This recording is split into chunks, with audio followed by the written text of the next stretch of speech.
Hello दोस्तों, नमस्कार। मैं आपका दोस्त रवि चंदेल। मैं आज कुछ ऐसी इंपॉर्टेंट चीजें आपको लिए बताने वाला हूँ। अगर आपका मकान बन रहा है या बनवाने की कोशिश कर रहे सोच रहे हैं आप, या आपका अभी कंटिन्यू प्रोसेस में है या चल रहा है, रनिंग में है, तो आपको कुछ चीजों का मैं ध्यान रखना है। अगर आपकी बीम की कास्टिंग की जा रही है, यानी प्लेन बीम या आप टाई बीम की कास्टिंग की जाए, जैसे कि इस तरीके से आप देख सकते हैं यहाँ पर कि यहाँ पर है जो टाई बीम की कास्टिंग की जा रही है। तो टाई बीम की कास्टिंग होते समय हमें किन किन चीजों का ध्यान रखना चाहिए, क्या क्या गलतियां करते हैं जो मिस्त्री, वो नहीं होनी चाहिए।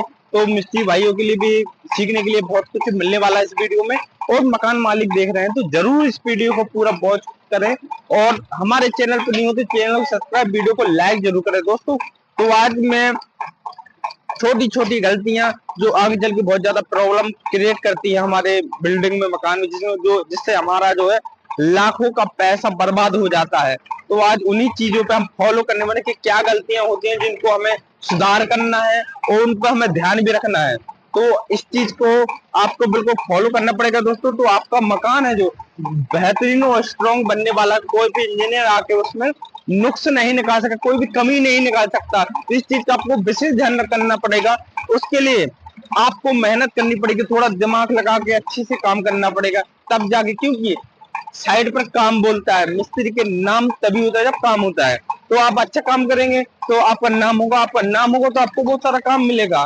तो काम मिलेगा तो आपको पैसा रहेगा, तो आपको किसी चीज की कोई प्रॉब्लम नहीं। बट है आपके हाथ में, आपको काम अच्छा करना है। क्योंकि मकान मालिक बहुत अच्छा पैसा लगाता है, सब कुछ लगाता है, पर उसको वो काम नहीं मिलता, परफेक्ट काम नहीं मिल पाता, उसका पैसा जो है बर्बाद होता है। तो वीडियो को शुरू करते बने रहिए वीडियो के एंड तक। तो जैसा कि यहाँ पर जो है बीम की कास्टिंग की जा रही है, तो एक काम मिस्त्री का हमें बहुत अच्छा लगा कि अभी यहाँ मिक्सचर से कंक्रीट बनाया जा रहा है, जो कि बहुत ज्यादा इम्पोर्टेंट है और जरूरी होता है। हमें जब भी कॉलम की कास्टिंग करें, टाई बीम की कास्टिंग करें, तो आपको जो मिक्सर से मसाला बनता है वो बहुत अच्छे से मिक्स हो जाता है, बहुत ही अच्छा हमारा जो है निकल के आता है। तो आपको हमेशा मिक्सचर से ही मसाला बनवाना है, इस चीज का भी आपको ध्यान रखना है। दूसरा बात, जब भी आप प्लेंथ बीम की कास्टिंग करवाएं, उस समय आपके कॉलम एक लेवल में होना चाहिए, यानी कि जो आपका फाउंडेशन है बिल्कुल एक लेवल में, बॉटल लेवल में होना चाहिए, जो कि यहाँ पर नहीं है। आप देख सकते हैं कोई बीम नीचे कोई ऊपर यहाँ पर आ रहा है, इस साइड का थोड़ा सा ऊपर और इस साइड का थोड़ा डाउन आ रहा है। तो इन चीजों को आपको भी ध्यान रखना है, जहां पर मिस्त्री जो है गलती कर देते हैं। ठीक है। अब दूसरी बात करते हैं, यहाँ पर आप देख रहे हैं टाई बीम की जो कास्टिंग की गई थी, यहाँ पर पूरा जो साइज होना चाहिए हमारा ईटा बीम का, टाई बीम का, वो अभी यहाँ पर नहीं है। जैसे मैं एक ईटा रख के दिखा रहा हूँ यहाँ पर, जैसे कि हमारा ये ईटा है, ये हमारा ईटा पूरा परफेक्ट टाई बीम पर नहीं आ रहा है। निकल रहा है। हमारा जो साइज का कास्टिंग करते समय हमें बिल्कुल साइज का प्रॉपर ध्यान रखना चाहिए, ताकि हमारा जो दीवार पूरा हमारा टाई बीम पर आए। इस चीज का आपको विशेष ध्यान रखना है। और दूसरी बात, आप यहाँ देख सकते हैं, यहाँ पर हमारा जो है चौड़ा कर दिया, यहाँ पर हमारा बीम फैला दिया, वहां पर कम कर दिया। तो यहाँ पर जो एक्स्ट्रा मसाले, ये हमारा कोई काम का नहीं है, पूरा बेस्ट जाने वाला है दोस्तों। तो ये गलती ना करें। और उस जगह पर जो हमारा है वो कंक्रीट कम किया, वहां पर क्या करेगा मिस्त्री, जो मसाला मार के उसको चौड़ा करेगा। दूसरी बात, जो मेन इंपॉर्टेंट बात होती है हमारी, जो हमारे कॉलम की कास्टिंग करवाते हैं, कहीं टाइबिंग कास्टिंग कराते हैं, तो वहां पर हमारे जिस तरीके से कॉलम के सरिये होते हैं, तो यहाँ पर जैसे कि यहाँ पर देख पा रहे हैं, कॉलम के सरिये में रिंग प्रॉपर बांधा गया है। तो हमारा जो है सरिया का पोजीशन कहीं भी चेंज नहीं हुआ, जो सरिया जहाँ पर होना चाहिए हमारा परफेक्ट सरिया है। बट यहाँ पर आप देख सकते हैं, यहाँ पर इसमें कहीं भी रिंग नहीं बांधा, एक भी रिंग नहीं बांधा गया। तो इसकी वजह से जो सरिया की पोजीशन है वो हमारी चेंज हो गई। आप देख सकते हैं पीछे कितना गैप आ रहा है, और यहाँ पर सरिया को मिस्त्री ने बेंड किया हुआ है, यहाँ पर सरिया को बेंड किया हो, और सरिया की पोजीशन है जो कम बढ़ हो चुकी है, कहीं का कहीं सरिया हमारा भाग रहा है। तो ये गलती आपको कभी भी नहीं करनी है। इन चीजों का आपको विशेष ध्यान रखना है दोस्तों। हमारे चैनल पर नहीं हो तो चैनल को सब्सक्राइब जरूर करें दोस्तों। आप यहाँ पर देख सकते हैं, यहाँ पर रिंग बना है, थोड़ा तिरछा बना है, बट पोजीशन हमारा जो सरिया है पूरा परफेक्ट साइज पर आ रहा है। तो इस तरीके से हमें जब भी कॉलम की कास्टिंग करवाते हैं, टाई बीम की कास्टिंग कराते हैं, उससे पहले हमें चेक कर लेना कि हमारा जो कॉलम का सरिया है वो फुल पोजीशन पे है, कहीं हमारा सरिया आउट तो नहीं हो रहा, और उसके लिए आपको क्या करना है, 2 से 3 रिंग, ज्यादा अगर रिंग नहीं बांध रहे आपको 2 से 3 रिंग आपको बांध के रखना है। ये मेन इंपॉर्टेंट है, नहीं तो आपका जो है पोजीशन इधर उधर हो जाएगा, आपका जो कॉलम का साइज सही से प्रॉपर नहीं आ पाएगा। और दूसरी बात, जब भी आप यहाँ पर इस तरीके से फर्मे लगा के शटरिंग लगाते हैं, तो आपको क्या करना है, जब भी फर्मा बांधते हैं तो इस तरीके से ईंटे को इस तरीके से रख लेना है, ताकि जो फर्मा का हमारा साइज है वो ईंटे के बराबर आ सके। तो हमारा जब बांधते समय ईंटा हमें इस तरीके से इसमें फंसा लेना है दोनों फर्मों के अंदर, फिर जो है हमारा फर्मा बांध देना है। इस तरीके से आप फर्मा बांधोगे तो आपका जो है एक साइज, जो ईंटा का चिनाई होता है हमारा, उसका साइज आपको प्रॉपर मिल जाएगा, जो कि यहाँ पर नहीं मिल रहा है। आप देख सकते हैं यहाँ पर जो इतना सट के लग गया है, यानी 7 इंची के समथिंग हमारा जो है 7 से 8 इंची हमारा बीम आ रहा है, जो कि हमें 9 इंची का यहाँ पर चाहिए था। अब तीसरी जो गलती की है यहाँ पर, अब उसकी बात करते हैं दोस्तों। जैसे कि आप देख पा रहे हैं यहाँ पर वो कॉलम है हमारा, जो को पूरा परफेक्ट साइज लेके चला है, क्योंकि यहाँ पर रिंग बांधा हुआ है पूरा 4 से 5 फीट तक। अब यहाँ पर देख सकते हैं हम कि जो कॉलम बीम की कास्टिंग की जा रही है, तो यहाँ पर सरिया बांधा हुआ है मिस्त्री ने, 7 इंची बाई 9 इंची का यहाँ पर रिंग का प्रयोग किया गया है।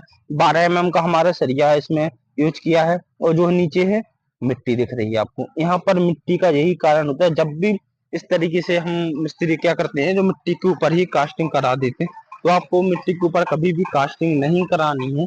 अगर आपके पास वहां पर मिट्टी फिलिंग करने के बाद आपको अगर टाई बीम डालना है, तो आपको क्या करना है, वहां पर हमारी मार्केट में पन्नी बहुत सस्ती वाली आती है, तो आपको वहां पर पन्नी बिछवा लेनी है। पन्नी बिछवा के आपको फिर जाल बांध के आपको बीम की कास्टिंग करनी है। उससे क्या होगा, जो आपका मसाला है, यानी जो हमारा मोटार है, मोटार का हमारा जो पानी है उसी बीम में रहता है, अच्छी तरीके से सेट हो जाता है और एक अच्छा बॉन्ड बनाता है।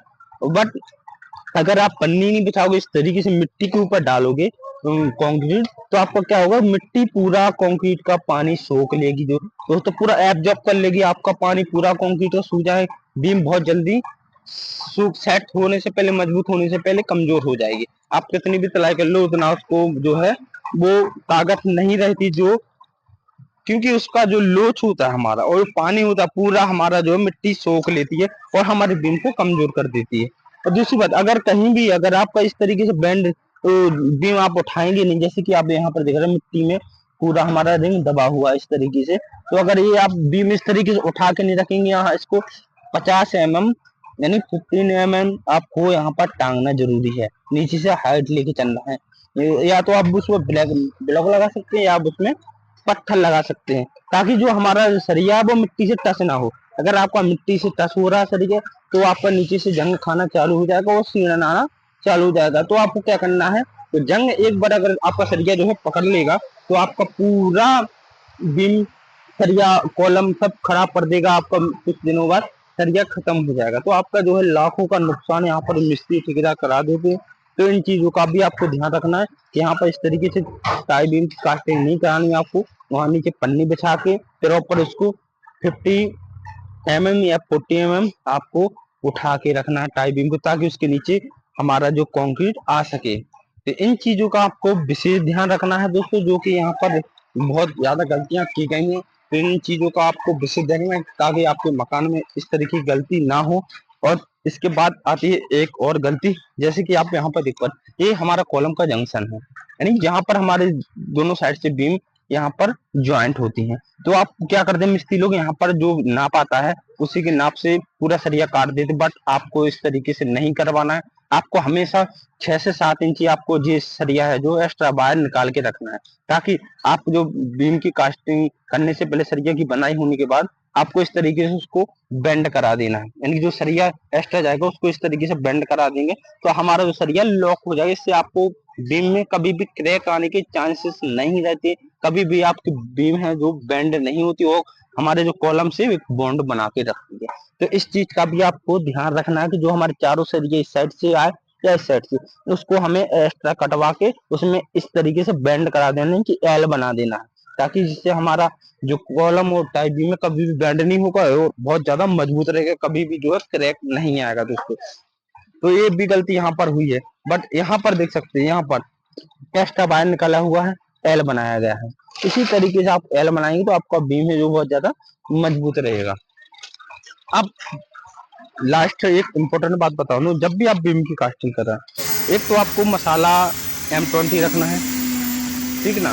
और इसके बाद जो कास्टिंग कराते हैं उसमें आपको बाइबेटर का यूज करना है। अगर आप बाइबेटर का यूज नहीं करेंगे, आपका कहीं भी अगर जो है कंक्रीट थोड़ा टाइट भी आ जाएगा ना, तो आपका जो है बीम गंजा हो जाएगा, यानी कि पूरा हनीकॉम्ब दिखिएगा, आपका बीम पूरा कमजोर हो जाएगा, जो हमारे डंडे से अच्छे से धसाई नहीं हो पाती है।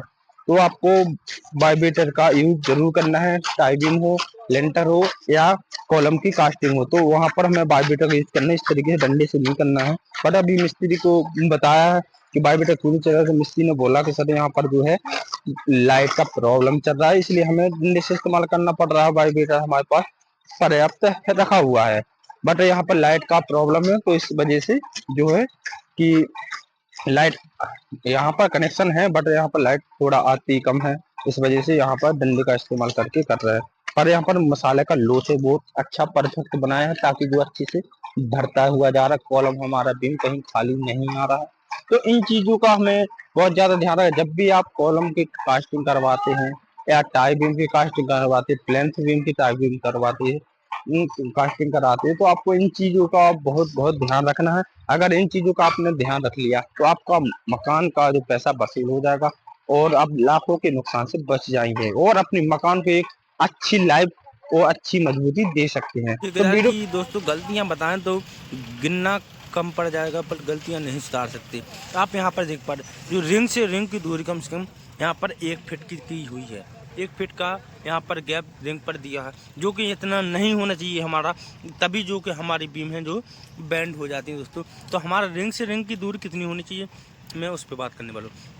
हमारी जब भी बीम की कास्टिंग हो या कॉलम की कास्टिंग हो, तो जब वो इसका सरिया बांधते हैं तो 7 से 8 इंची पर हमारा रिंग होना चाहिए, यानी रिंग से रिंग की दूरी 7 इंची से 8 इंची होनी चाहिए। इससे हमें ज़्यादा अधिक नहीं लेके जाना, नहीं तो आपकी जो बीम है बैंड हो जाएगी और फेल हो सकती है दोस्तों। तो हमारा जो है पूरा मकान कमज़ोर हो जाता है, क्योंकि जो हमारा टाई बीम पर है पूरा मकान का लोड होता है, हमारा जो बॉल होता है पूरा लोड होता है। तो इन चीज़ पर भी हमें सुधार करना है दोस्तों। कैसी लगी दोस्तों कमेंट बॉक्स में जरूर बताएं, और हमारे चैनल पर न्यू हो तो चैनल सब्सक्राइब, वीडियो को लाइक जरूर करें दोस्तों। जय हिंद।